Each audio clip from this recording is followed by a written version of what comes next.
एक भयानक हादसे के बाद पूरे शहर में जहरीली गैस तेजी से फैलने लगी थी।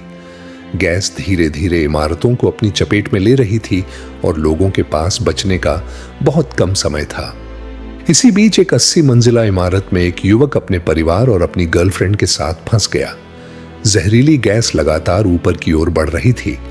अगर वे जल्द ही छत तक नहीं पहुंचते तो सभी की जान खतरे में पड़ सकती थी। युवक को बचपन से ही चढ़ाई करने का शौक था और उसने कई बार खतरनाक जगहों पर चढ़ने की ट्रेनिंग ली थी।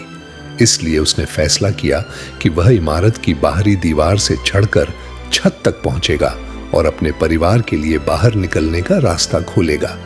उसने अपने शरीर पर सेफ्टी रस्सी बांधी और खिड़की से बाहर निकल गया।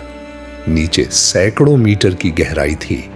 उसके परिवार वाले घबराकर रस्सी को मजबूती से पकड़े हुए थे।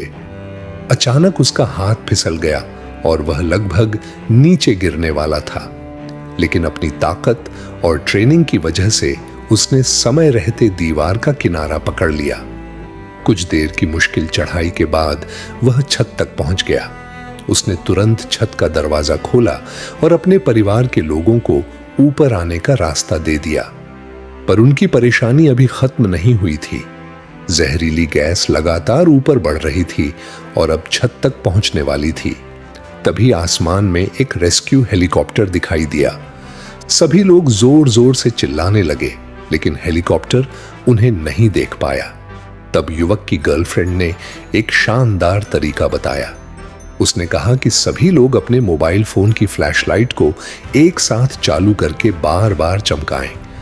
युवक के भाई को एक माइक्रोफोन भी मिल गया। उसकी आवाज और मोबाइल की चमक देखकर आखिरकार हेलीकॉप्टर ने उन्हें देख लिया। कुछ ही देर में बचाव दल वहां पहुंच गया। युवक ने सबसे पहले अपने परिवार के लोगों को हेलीकॉप्टर में बैठाया, लेकिन जब वह और उसकी गर्लफ्रेंड जाने लगे तो बचाव दल ने बताया कि हेलीकॉप्टर का वजन अपनी सीमा तक पहुंच चुका है। युवक ने अपनी गर्लफ्रेंड को पहले भेजने की बहुत कोशिश की, लेकिन उसने उसे अकेला छोड़ने से मना कर दिया।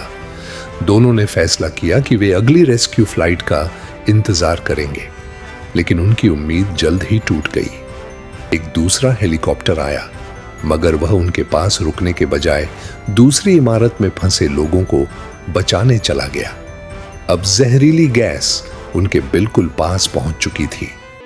युवक समझ गया कि अब वहां रुकना मौत को बुलाने जैसा होगा। दोनों तुरंत इमारत के अंदर गए और जो भी जरूरी सामान मिल सकता था उसे अपने साथ ले लिया। उन्हें कुछ गैस मास्क और ऑक्सीजन मास्क भी मिल गए।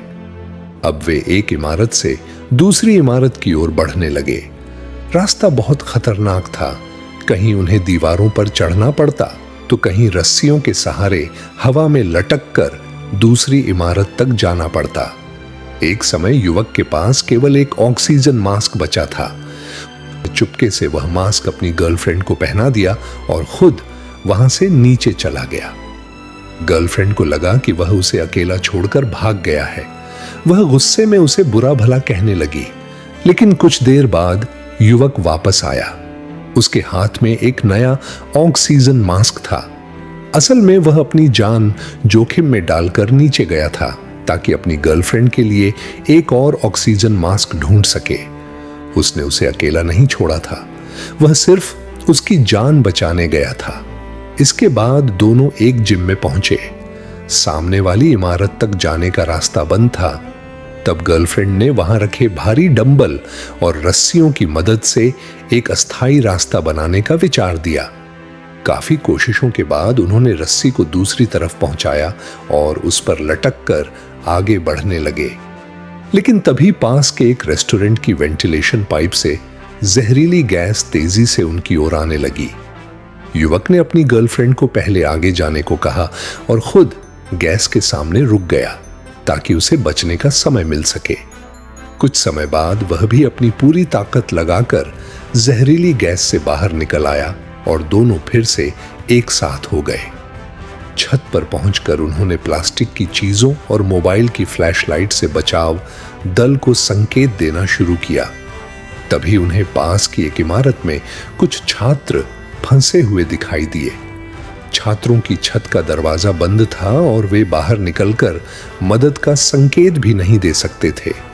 कुछ देर बाद एक हेलीकॉप्टर वहां पहुंचा। बचाव दल युवक और उसकी गर्लफ्रेंड को बचाने के लिए तैयार था।